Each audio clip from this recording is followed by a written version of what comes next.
हरे कृष्णा मेरे प्यारे दोस्तों, आई होप आप लोग सब बहुत अच्छे होंगे। तो आज की जो ये वीडियो है, जैसे कि आपने थंबनेल देख लिया है, हम बात करने वाले हैं कि शीतला माता को जो भोग है वो बासी खाने का ही क्यों लगाया जाता है।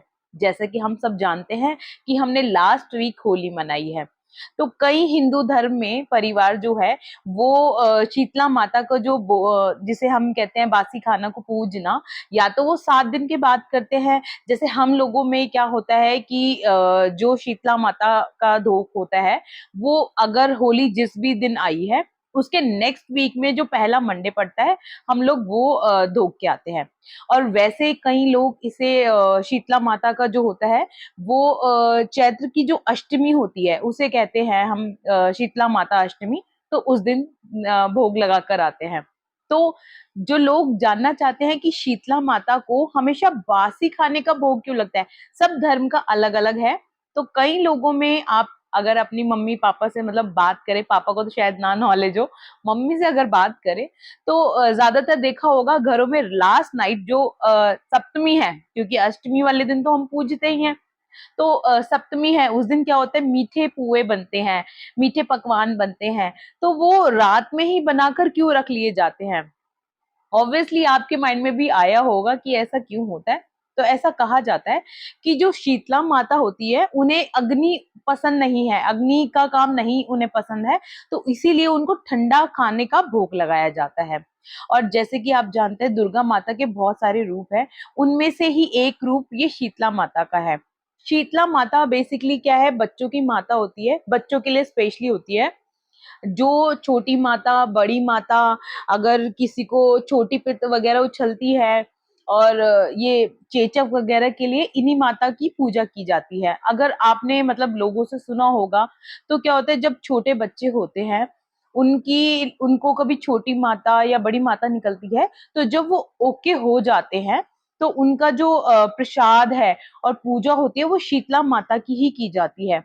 तो उनके लिए नीम के पत्ते बच्चों के पैरों में बांधे जाते हैं, घर में बांधे जाते हैं। तो ये सब शीतला माता का ही है नियम कानून।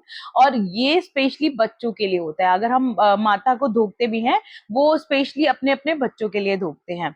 तो बासी खाने का क्या है इनका, कहते हैं अगर इनको अगर साइंटिफिक तरीके से अगर हम जाते हैं तो कहते हैं कि ये जो होली के बाद टाइम होता है, इसमें टेम्परेचर एकदम चेंज हो जाता है। जो लोग अब पहले थोड़ी ठंडा ठंडा मौसम रहता था, अब वो गर्मी में चेंज हो जाएगा। तो जो आपका खाना है वो अभी आप एक्यूरेटली खा सकते हैं, लेकिन आने वाले टाइम में आप रात का खाना बचा हुआ नहीं खा पाएंगे, क्योंकि अब खाना सड़ने लगेगा।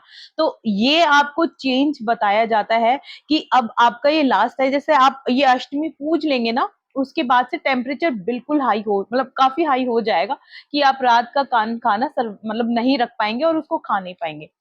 तो शीतला माता वाले दिन क्या करते हैं, मॉर्निंग में हम किचन में मतलब अग्नि नहीं जलाते हैं, जो रात का ही खाना होता है वही सब लोगों को परोसते हैं, चाहे मीठा है कैसा भी है, वही जो माता के लिए निकाला है। पहले हम माता को चढ़ा कर आते हैं, भोग लगा कर आते हैं, उसके बाद प्रसाद रूप में हम सब वो खाते हैं। तो उनको ठंडा खिलाने का मेन यही पर्पज रहता है कि शीतला माता की, जैसे कि आपको नाम से पता चल रहा है कि शीतल माता, तो उनको अग्नि वाली चीजें पसंद नहीं होने की वजह से उन्हें हमें ठंडा रखना होता है। ठंडे की वजह से अगर आप बड़े बूढ़े से पूछे तो हम क्या करते हैं, उनको जब धोख कर आते हैं तो हम उन्हें पानी चढ़ाते हैं, पुए मीठे पुए खिलाते हैं। अगर कई लोगों में जैसे क्या होता है, जैसे मैं हूँ, तो हम लोगों में खाना पकवान नहीं बनता, तो हम लोग क्या करते हैं, गुड़ हो गया और आटा हो गया, ठंडा पानी पानी जरूर चढ़ा के आते हैं, क्योंकि पानी चढ़ाने का मतलब ये होता है कि हमें उनको ठंडा रखना है, कि बच्चे को कोई परेशानी ना आए। उनको धोखते इसी वजह से है ताकि बच्चे के साथ कोई भी प्रॉब्लम आने वाली है तो वो ना आए। तो जब पुराने टाइम से ही माना जाता है कि अब मार्च के महीने के बाद से अप्रैल आ जाएगा और अप्रैल में काफी गर्मियां पड़ जाएगी, तो ये सीजन का एंड है। अगर आप साइंटिफिक तरीके से जाएं तो ये आपका लास्ट होगा कि अब आप रात का खाना मॉर्निंग में खा सकेंगे। और पूरे साल में एक दिन शीतला अष्टमी इसलिए मनाई जाती है, मतलब ये तो खैर हमारे भगवान ने ही जो मतलब बना रखे हैं सब। तो ये इसलिए मनाया जाता है कि साल में अगर आप एक दिन अपना बासी खाना भी खाते हैं तो आपके शरीर के लिए बहुत अच्छा रहता है। चाहे वो आपकी ठंडी रोटियां होती है, बॉडी के लिए बहुत अच्छी रहती है। तो मेन पर्पस इनका यही होता है मनाने का, ताकि हमारे बच्चे छोटी माता, बड़ी माता, चेचक, जो ये छोटी पित उछलना होता है, इनसे दूर रह सके।